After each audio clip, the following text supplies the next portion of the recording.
Good morning. I'm Priya Padmanabhan from the Midwest as well. But the difference is I'm talking about women, not men.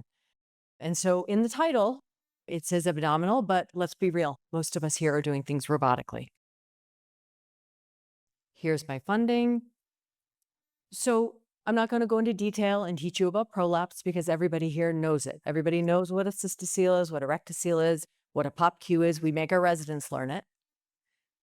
But there are challenges with prolapse management, right? The female pelvis, the anatomy is complex. There are multiple different defects that can occur simultaneously. Just because we fix it doesn't mean patients are happy. We don't necessarily restore their function per their description. And we can use mesh to augment any tissue that may seem weak. So Delancey taught us the 3 levels of support. The talk today is mostly going to focus on level 1 support. Level 2 support is what you do when you do vaginal repairs like cystoceles, rectoceles. Level 1 support, we're thinking of the cardinal ligaments or uterosacral ligaments. If you're doing vaginally, you would take the sacrospinous ligaments. So pathophysiology of prolapse. So the apex is super important. The way I describe it to patients, if you had a house and you took off the roof, it's not going to stand. If you had a carnival tent and you took out the middle pole, the top is going to fall. You have to support the apex. And that's why the cardinal and the uterosacral ligaments are so very important in suspending that vagina. So what are the targets of apical support? So you've got anterior longitudinal ligament, of course. You've got sacrospinous ligament, which is not really going to be talked about in this because that's more for vaginal surgery, and the uterosacral ligaments. For the purposes of today, I've circled the procedures that you might want to think about that we would do abdominally, robotically, or laparoscopically. So why do we do an abdominal approach? Most people in this room, I see a lot of gray hair, trained like I did at a time when we did everything vaginally or abdominally until robotics came about. Dr. Laporte, correct me if I'm wrong, in our institute, like 2005, 2006 maybe. But we do it based on what's familiar to us. We want to preserve the vaginal length and depth. We want to restore things to the normal anatomy. We want to be able to use mesh to enhance the poor tissue quality we're often dealing with. And patients are really satisfied with this procedure. They have quick return to their normal activities with very minimal pain. In fact, most of my patients go home with just Tylenol, maybe Motrin. Unlike a rectocele repair where I tell them it feels like you're sitting on a construction cone. So I divide abdominal prolapse repair into with a hysterectomy or without a hysterectomy. And so with a hysterectomy and without a hysterectomy, the principles are fairly similar. It's just one you keep an organ and one you don't. So this slide, as simple and cartoonish as it may appear, is super important. If you don't have this discussion and know what your patient is about or what they need, your subjective outcomes after are going to be a big fail. So let me give you an example. You want to know if they're constipated, because if they remain constipated and you do your prolapse repair, they're going to fail. If they've had prior mesh or hysterectomy, it does affect the surgical approach you take. What is their body image? How important is their uterus and their sexual function to them? Speaking of sexual function, I'll tell you a funny story. So don't assume an 80-year-old, 85-year-old woman who walks into your office is not having sex. There's a reason nursing homes have increased STI rates, okay? I had a patient come in, she was Bangladeshi, spoke Bengali. I didn't know Bengali has multiple dialects. I had a translator. I asked her, are you sexually active? No. Okay. I asked her 3 different ways. No, because she wanted to have a colpochlesis, which is closure of the vagina. I had another meeting with her daughter there. Same question. No. Get to the day of surgery. Have, again, a Bengali translator, but this one is the right dialect. And I said, are you sexually active? She said, sometimes. I said, what? Sex sometimes. Is it sex sometimes what? Sex sometimes. So it's important to know. So hysterectomy used to be what people did for prolapse surgery. They took the uterus out. They thought that was sufficient. It's not sufficient, right? It was thought to be that if you took out a uterus, you could also guarantee no failure. We're going to talk about that. Is that really true? But a hysterectomy can be really helpful for identifying the uterosacral ligaments. If you have a patient who's already had a hysterectomy, it's very hard to find the uterosacral ligaments for surgery. So I was very wedded to my ways and thinking that you must take out a uterus when you do a prolapse repair. And Matson et al. Looked at a national inpatient database, and that included 815,000 prolapse discharges. And he found that the rates of hysteropexy had increased from 1.8 to 5% over a 10-year period. Women have legitimate concerns. They're sometimes worried about fertility. Can't do that without a uterus. They associate their uterus with some aspect of their body image. They may have some belief that if you take out the uterus, it's going to affect their sexual function or their sense of identity. And of course, there's increased surgical risk. I'll tell you another story. I was operating in Uganda last January, and I had a 36-year-old woman. Now, we were there for other more complex things, fistula repairs.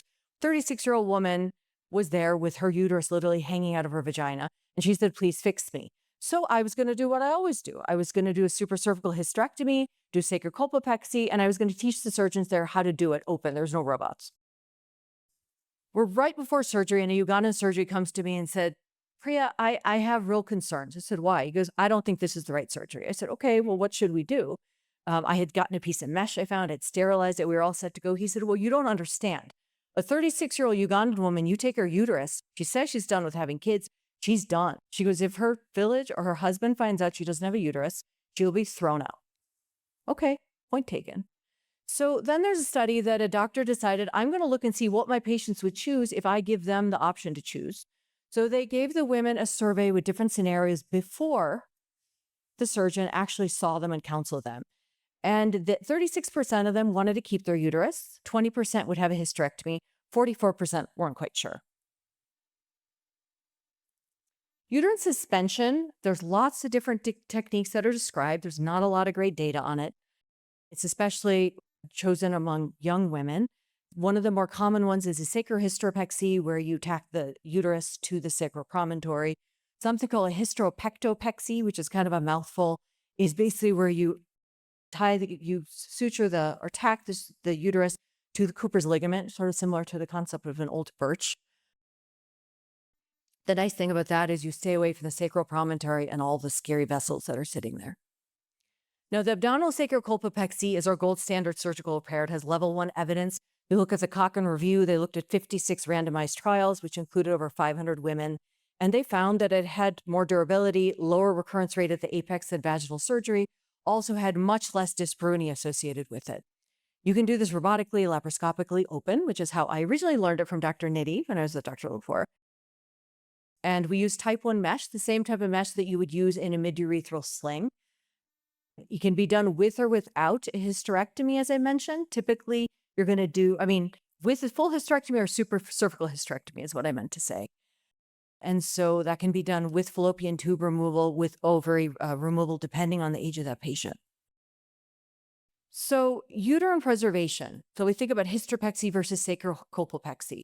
So this group did a meta-analysis of 38 studies, both randomized and non-randomized. And this is where in the last couple of years, I've had to sort of change my thinking.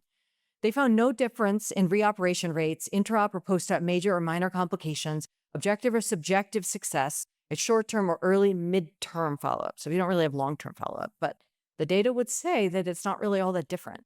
So uterine preservation, shorter operative time, shorter hospital stay, though I sent all my patients home on the same day. Still, shorter hospital stay, a less estimated blood loss. Doing a hysterectomy obviously would prevent future uterine pathology, as well as risking any future cancer. Now, in this study, they looked at 12,000 women within the national database, and 8,000 of them had undergone a minimally invasive sacrocolpopexy with the hysterectomy. They divided those patients into who had a supracervical and who had a full hysterectomy. This is why I do a supracervical hysterectomy. I'm at a practice where 3 other people do full hysterectomies. I have yet, not that it can't happen, had a vaginal erosion of my mesh. They have had some. So if we look at the reoperation rates in mesh at up to 3-year follow-up, we found that the total hysterectomy group had a significantly higher number of erosions. Now, if you take that out even further and go to long-term follow-up, there's an even greater risk of mesh erosion at the apex. So abdominal sacrocolpopexy, again, surgeon dictates how you approach that surgery. It's going to address the apex. You can fix the anterior and posterior compartment at the same time, which is fantastic. All in one, right? It's kind of like the Denny's blue plate special, as I used to say in high school. Anatomic and subjective success is equal. This is one of the only reconstructive surgeries we can say this for. Acceptable morbidity. Only thing I would say, you need to very seriously think about how you're putting that patient like a prostatectomy and very steep Trendelenburg. I have aborted this case a few times. One was when a patient went into flash pulmonary edema and was foaming pink stuff at the mouth. Took them out of Trendelenburg. Second time, anesthesia said, I can't ventilate this patient safely, and it was because they were so big. They were not able to overcome that in the Trendelenburg position. The promontory anatomy is kind of dicey. And I will say this, as the first time in a long time, I lost my excuse me, I know I'm recorded in the operating room, went to fellow, went with monopolar and went with straight down, and I flipped out a little bit. I was like, do you have any idea what you can get yourself into with this? So the first image in A is the distance from vascular structures. B is the distance from the ureter, and 3 is showing the close proximity between the first sacral nerve, venous plexus, and the promontory. You are approximately 2.5, and these are 3 random, unembalmed cadavers, 2.5 centimeters from the left common iliac vein, the internal iliac artery. You're very close to the ureter. And, when we think about where we place our sutures, we place them typically in the S1 vertebrae to avoid the disc space so they don't get pain. Complications. So common complications are going to be hemorrhage. They're going to be any kind of bowel injury, ileus, any kind of thromboembolic event. Of course, you do worry about kind of any mesh complication. And you can have prolapse into other structures. So this is where we talk about a cultoplasty. People will sometimes do a concomitant cultoplasty with a sacrocolpopexy for the worry of having small bowel hernia, small bowel prolapse later. I've never done that, and I haven't had any in the last 20 years, but it's theoretical. So in consideration of 3 things that you may be thinking about when you plan the surgery, what about the age of my patient? So in this study, this was just a retrospective cohort study. They age stratified, and they found no difference in outcomes or complications based on women that are less than 65, 65 to 75, or over 75. Then we have obesity. So this was a study where they did 12 studies and looked at over 7,000 women, and they found the mesh complication and cure rates were the same. Not surprising, obese patients had a greater conversion rate. They had more infection. They had longer OR times. Our backs hurt more, perhaps, and greater estimated back blood loss. How many patients in this room do single port surgery? Okay. Well, the first 10 years of my career, I did all of them SI. Second 10 years, I did everything XI, but the single port is out, and people and patients are asking about single port. So I wasn't sure if I should be doing that too. And I have to say, I don't feel it gains me and the things I do in reconstruction much. I'm not able to do it wouldn't be able to do it any faster. And so what the study has shown that there's comparable perioperative outcomes in the way of OR time, estimated blood loss, mesh erosion, and recurrence. And in the studies say that in a person who is comfortable robotically, it takes about 20 cases to kind of be at the same level. Abdominal uterosacral suspension. I call this the get out of Dodge procedure. So this is easiest performed at the time of hysterectomy, where they can mark the uterosacral ligaments, whether you do it yourself or a gynecologist doing it for you. Typically, you identify them near the sacral insertion. I typically will use Gore-Tex sutures just as I would use in a sacrocolpopexy. The only thing is you can only support the cuff. You cannot, or the apex. You can't do anything to anterior and posterior aspect. And I would never use this for somebody who had a very, very large prolapse. So why do I say get out of Dutch procedure? So if you're in a case and either anesthesia tells you things are not looking good, we need to get off the table quickly, this is a great procedure to do. Similarly, if you go in and I've had 2 cases, one where very, very, very large women, and they had really, really deep levels of fat. And I was struggling to get things dissected safely. I did this because I knew they only had an apical issue. And lastly, I had someone who had a gigantic aneurysm over their sacral promontory. I knew there was no safe way for me to do it. I did this procedure. So on the bottom, you see what it looks like after it's suspended. You can see the uterosacral suspended to the cuff. On the right, just the uterosacral is in the green. The red is the ureter. And as far as if you're looking at this diagram, so this is where the uterosacral would be. So when we look at long-term data on reoperation rates, looking between a sacrocolpopexy and a uterosacral suspension, this was out of Southern California, the Kaiser database. They looked at over 2,500 women, and they followed them for over 15 years. They found that the uterosacral suspension group had up to 9 episodes, shall I say, of recurrence over 1,000 patient years. Still very low, but still more than a sacrocolpopexy that was 4.8 over the course of that 15-year period. So take-home points and extra time for skiing because I cut you short. Sacrocolpopexy has level 1 evidence and is the gold standard and is the most durable cure of apical prolapse, and it allows you to treat all 3 compartments.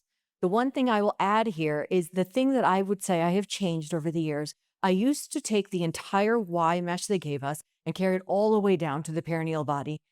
What that did was brought more dyspareunia. What that did was increase my rate of having any kind of mesh erosion. And then we had Chris Winters. I don't know if you know who that is. He came to visit me early in my career when I was on faculty at University of Kansas. And he said, I don't do that. I just attach a little L to the top of the apex. And it got me thinking, well, do I really need to carry it down that far?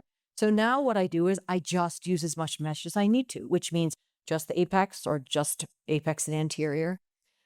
Uterine preservation is growing in popularity. It makes no difference at the short and early midterm follow-up. I'll be curious to see what it does at long-term follow-up. So yes, have I done some of these now? I have, because that's what the patients wanted, understanding I can't guarantee what's going to happen in 10 years. Supracervical hysterectomy at sacrocolpopexy has the lowest reoperation rate for mesh erosion. That's a fact. Uterosacral suspension is an option. As I said, it's a get out of Dodge kind of procedure, so it's good to have in your back pocket. Thank you.